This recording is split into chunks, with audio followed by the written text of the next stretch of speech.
ભલે બધાય હોય પણ ભાવનગર ગોહિલવાડ એને તોલે કોઈ વિપુલભાઈ નો આવે. ગોહિલવાડ છે. જામ સાહેબ ને સલામ, ભુજને પણ સલામ, જગુભાઈ પોરબંદર રાણા ને પણ સલામ, પણ ભાવનગર છે સાહેબ. સાંભળજો, હવે ભલે થઈ જાય આ થાય બરાબર.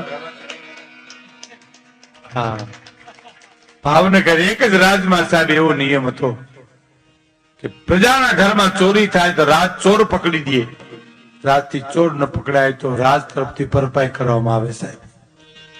આ એક જ ગોહિલવાડમાં નિયમ હતો વિપુલભાઈ. તમારે રાજાને કહી આવવાનું, બસ કા ચોર પકડી દે કા રાજ તરફથી ભરપાઈ કરવામાં આવે. ગોહિલવાડમાં આ દેશ જે દી આઝાદ થયો ને ત્યારે પેલી છે ભાવનગર મહારાજે કરી સાહેબ 18 ભાદર નો ધણી. જગુભાઈ વિચાર તો કરો, હલી ગયા ગાંધીજીઓ સાહેબ. 1800 ભાદર બાપુ મારા પેલા આપી દઉં. અને સંસ્કાર કેવા!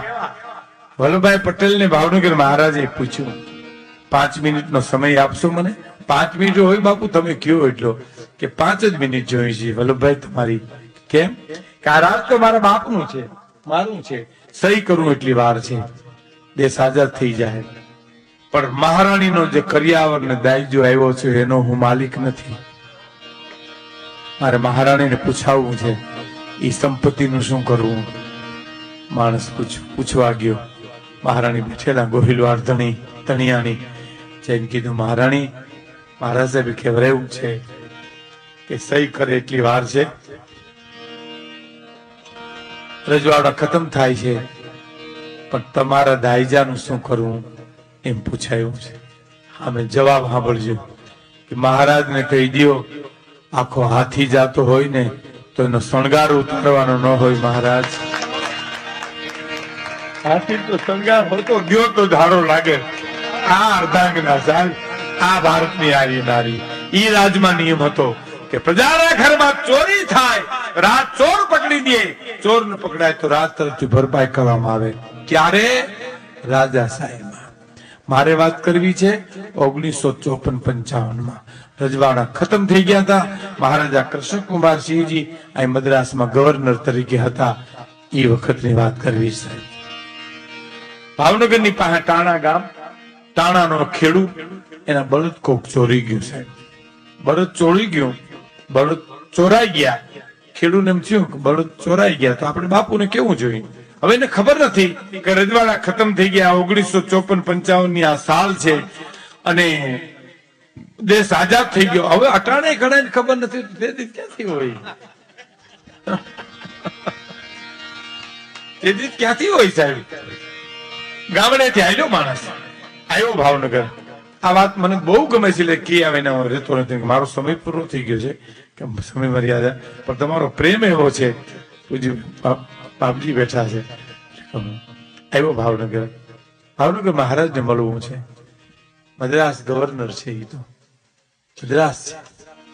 ટ્રેનમાં બેઠો સાહેબ, રહેજે ભાવનગર થી મદ્રાસ આવ્યો. 4-5-6 દિવસે, જેટલા દિવસે આવ્યો એ મુલાકાત માંગી. મારે ભાવનગર મહારાજને મળવું છે. મુલાકાત આવી.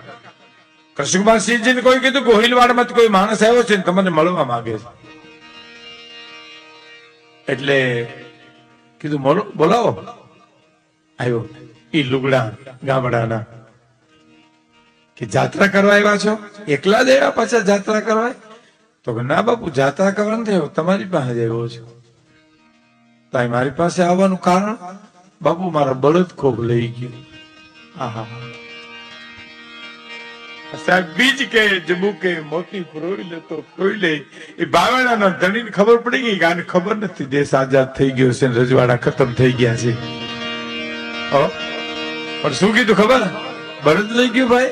તો હા, હાલ ગવર્નરો માથે હાથ મૂકી, પાસે બેહાડી, મા દીકરાને પૂછ્યું સાહેબ કેમ બળદ લઈ ગયું? કોણ લઈ ગયું ભાઈ? કઈ લઈ ગયું? બાપુ બપોરે ભાત લઈને મારી ઘરવાળી આવી, ભાત ખાઈને છાંયે હૂતો ઉઠ્યો તા બળદ નહોતા. હૂતો તો લઈ ગયા? તો હા, આ અમે જાગતા હતા બધું લઈ ગયા. પણ અહીં સુધી આવ્યો છો ને 5,000 રૂપિયા બાપુ તેથી આપ્યા વિપુલભાઈ અને 5 કરોડ થાય. ભાવનગર કીધું 5,000 રૂપિયા લઈ જા.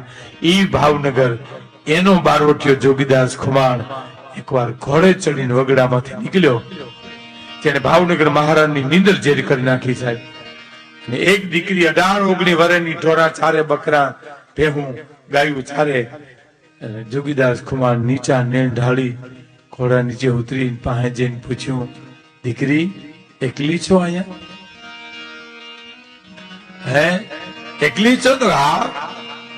હો તારા બાપુજી બાપા કોઈ નથી? હામે નથી જતા?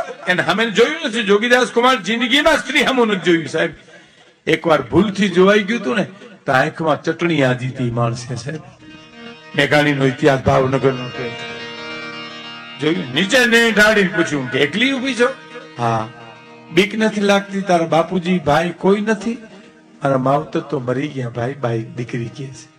એને ખબર નથી આ કોણ છે. મારા મા મરી ગઈ, મારા બાપુજી મરી ગયા. આ તો મારા મામાનું ગામ છે ભાઈ. એ ઢોરા ચારું છું, મોટી થાઉં છું. એ મામાનું ગામ.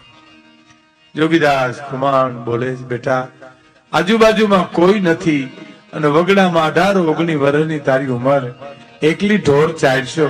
તારી આબરૂની, તારી ઇજ્જતની તને બીક નથી લાગતી? અને મેઘાણી લખે છે કે દીકરી બોલી બીક કેની લાગે? શેની બીક લાગે?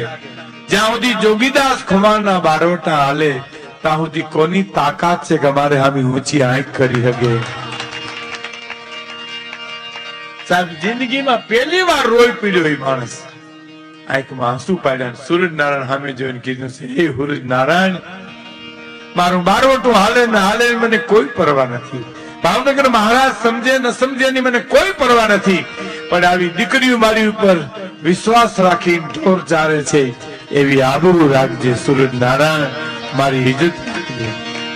એટલે હમણાં 2 મહિના પહેલા દિવ્ય ભાસ્કરની પૂર્તિમાં ગુણવત્તાને લેખ લખવો પડ્યો કે અટાણના રાજકારણીઓ કરતા 1000 ગણા સોરઠના બારવટિયા હારા નીતિવાન હતા. એમ એનો લેખ હતો સાહેબ. એટલે કે બેનડીના કંઠે ની તરતા હાલરડામાં ગાયો કસુંબીનો રંગ, રાજ્ય મે ગાયો કસુંબીનો રંગ. એવા ભીષણ રાત્રિ કેરા પહાડો નિકાળો માં જોડ્યો કસુંબીનો રંગ. રાજ આજ લાગ્યો કસુંબીનો રંગ. રાજ મને લાગ્યો, રાજ મને લાગ્યો કસુંબીનો રંગ. કારણ જનની ના હૈયામાં મારી જનની ના, મારી જનની ના. ક્યાં વાત, નવલી દુનિયા કેરા સપનોમાં કવિઓએ ગાયો કસુંબીનો રંગ. અમે ગાયો કસુંબીનો રંગ. સાત સાગરની હો, સાત સાગરની પાડે સ્વાધીનતાની કબરૂમાં મેક્યો કસુંબીનો રંગ. રાજ મને લાગ્યો કસુંબીનો રંગ. રાજ આજ લાગ્યો કસુંબીનો રંગ. રાકેશને આજ લાગ્યો કસુંબીનો રંગ. જનનીના, જનનીના, મારી જનનીના, એ જનનીના હૈયામાં પોડંતા પોડંતા પીધો કસુંબીનો રંગ. આના દોડા દામણ કેરી ધારાએ દાદાએ દેલો કસુંબીનો રંગ. ઓ રાજ મને લાગ્યો કસુંબીનો રંગ.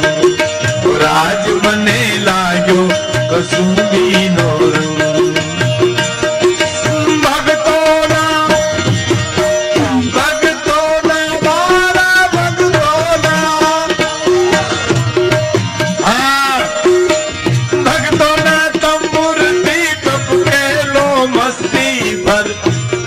રાખ્યો કસુંબીનો રંગ, રાખ્યો કસુંબીનો રંગ, રાખ્યો કસુંબીનો રંગ. વાલી દિલદારાની પગની મેંદી પરથી જૂનો કસુંબીનો રંગ. ઓ રાજ મને લાગ્યો કસુંબીનો રંગ, આજ આજ લાગ્યો. ધરતીના પૂછ્યા ગંગારોને ગાલે છલકાયો કસુંબીનો રંગ. એવી બિસ્મલ બેટાઓની માતાને ભાલે મલકાયો કસુંબીનો રંગ. ઓ રાજ મને લાગ્યો કસુંબીનો રંગ, રાજ મને લાગ્યો કસુંબીનો રંગ. અને ઘોરી ઘોરી ઘોરી ઘોરી ઘોરી પ્યાલા ભર્યા રોહિતભાઈ તમે બીજો કસુંબીનો રંગ. ઓ રાજ યાદ બીજો કસુંબીનો રંગ. ગુલાબ દો રંગા દેખીને ડરી જાય તે કિલ્લા તમે લેજો કસુંબી.